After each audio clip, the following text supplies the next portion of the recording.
A news story that has popped up in the last 24, 36 hours is apparently a desire by everybody in the NBA to try and get Anunoby from the Raptors. Is that even something that management would consider? I don't think so because I mean, look, you're, and we touched upon it. I, everybody in everybody always wants your players, right? I mean, Okay. they're going to want your best players, and then they see the team losing, so of course something like that comes out. Right. Um, and it's interesting because this team is, you know, heading towards, and as we know, Masai has been extremely patient. Um, in time. We exclude, Tampa. It has been an unbelievable run that the Raptors have had. This is unraptor like, excluding Tampa, right? So, I think that, for the Raptors, every game they go in, I think they kind of feel like, okay, yeah, tonight's our night. We're going to win it. Um, of course, if you're losing, people are going to start, there's going to be people saying, okay, yeah, OG, Pascal, and all those things. And those are hard players to find. It's hard players to find. And, um, I just, I don't think that, I don't think that now is that time. I think, I'm just kind of thinking back to, the things that, Masai has done in the past. And I always go back to, you never hear about it. And so if you're hearing about it, it's not coming from the Raptors. Well, I buy that, and I don't think it is coming from the Raptors. It's coming from other teams. Right. Which is, by the way, it's just like when Brooklyn got off to a slow start or Philly got off to, everybody started going, oh, what are they going to do? Is this going to happen? Is that? And then all of a sudden they go on win streaks and it changes like that. I mean, we know we've been around Sure. sports long enough. It's in any sport, right? All of a sudden you stumble and everybody's, oh yeah, that player. Well, uh, yeah. Why wouldn't a team want an OG and an OB? Well, it has He can guard. He can, he's 24 years old and 25 years old. He's, you know, um, leads the league in steals. He's, as Jason Tatum said, he thinks he'll be an all-star this year. So, well, the thing with Anunoby prior to the injury, would you suggest that he was their most consistent player? for sure. And a lot of that had to do with his availability of playing.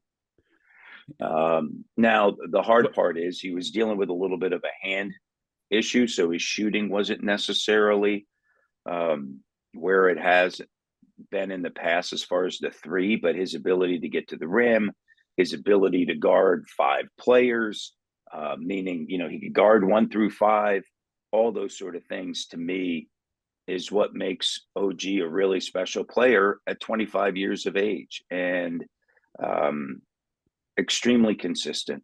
And here's the thing: when you look at the rotation, and we know there's been injuries and what have you, that core group, they just they've been together. It's been a small sample size, right?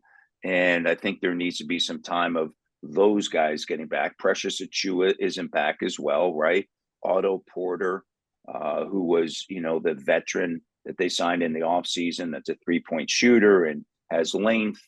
He unfortunately has only played 8 games. So there's, again, a lot of different reasons why they are where they are. But OG, as far as being consistent night in and night out, for sure. For sure. But let's talk about Anunoby and the possibility of a trade. If you were going to consider such a thing, what do you want in return? I mean, Well, let's take futures out of the realm, because I don't think they're ready to break this team up yeah. and get a whole bunch of draft choices or et cetera for a player of Anunoby's caliber. But you need an outside shooter, and in my opinion, you need a center. Yeah. And then but then I would say this, you know, I would you're going to need an OG Anunoby. Yeah. All right, So that's I'll buy that. But the point is, if yeah. you do make such a move, if you were going to contemplate such a move, what are you looking for in return? Does it have to be an Anunoby for futures? Does it have to be a bunch of draft choices? A couple of young Well, players? if you're going hypothetical here, which I hate doing because it's just hypothetical. The reality of it is as we know in the NBA, you have to be close to dollar for dollar, Right. on the trade thing, on the trade. So the money's got to be close. And then of course you're going to have futures and all that. I look at where they are right now. And again, you mentioned it, Bob, early on. And that is, hey, look at, I understand it's people want to talk about those sort of things. Mhm. But the big thing is, the Raptors haven't shot the ball well. Yes, they haven't guarded at some times, and those things are related. And you start winning a couple of games, you beat the Knicks, you go to Cleveland, maybe you win that game, and then the next thing you know, all this conversation kind of ends, right? And it's December, the deadline isn't until February. You have time now to see how all of this goes, because again, this is a young team. And Pascal, the oldest player is Ken Birch outside of Otto Porter, but Otto Porter, a veteran, is 29, and you have Thaddeus Young, who's the oldest player, right, at 34. So you have, and then Kem is 30, and then you have Fred at 28, and you have Pascal at 28, and then it's like OG's 25 years old, right? Scotty Barnes is 21 years old. Christian Coloco is 22. Gary Trent Jr. is 23. And so that sort of stuff, kind of takes some time. And I'm not ready really to go hypothetical on that. I know it's a conversation, but you lose 6 in a row, you're shooting 30% during that time, and the average margin of defeat is 6.5 points. I mean, outside of Golden State, like, you've been in these, right? You just got to make some shots. And why they're not making shots, I mean, how it is. I mean, But let's concede that they are not a good 3-point shooting team, they're even not under right the now. best of circumstances. No, under the best of circumstances, I would say that OG Anunoby, is 35, 36%. He's not there right now.